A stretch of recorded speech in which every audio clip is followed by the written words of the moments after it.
I'm State Representative Patrick Windhorst from the 117th District.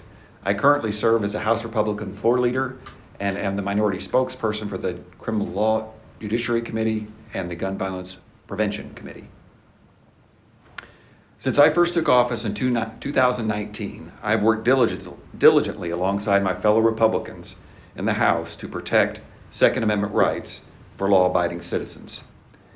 The people I represent take their responsibility to care for, store, and use their firearms very seriously.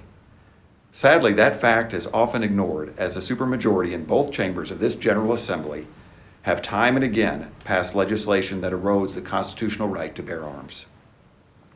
I'd like to be more specific in my criticisms of these policies by providing a few more of the most egregious examples of Democrats working to limit the Second Amendment rights of law-abiding citizens.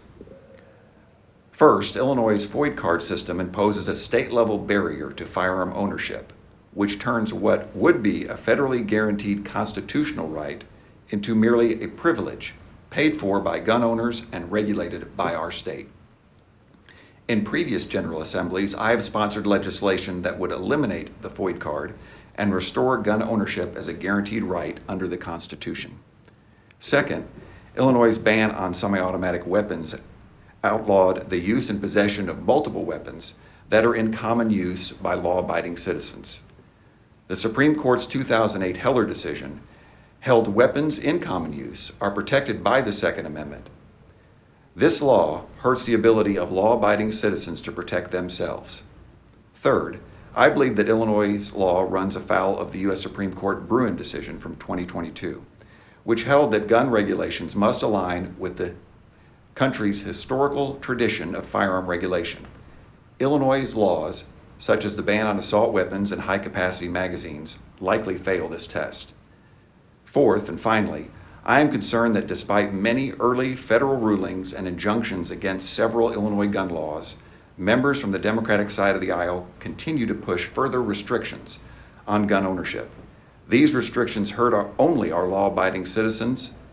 For example, Senate Bill 8, which was heard on a subject matter hearing last week in the Gun Violence Prevention Committee, is an unworkable law that lays out large fines for law-abiding gun owners who are found to have violated the statutes' safe storage provisions. SB 8 is problematic in many ways. The legislation creates civil penalties up to $10,000 in some instances and ultimately allows for the denial or revocation of a FOID card if a person fails 2 or more times to report a loss or theft of a firearm within 48 hours of the discovery of that loss or theft.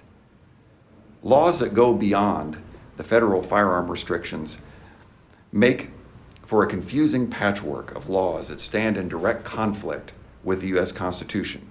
And we are here today to defend Illinois citizens' rights to lawfully abide by the Second Amendment and to defend the right to bear arms.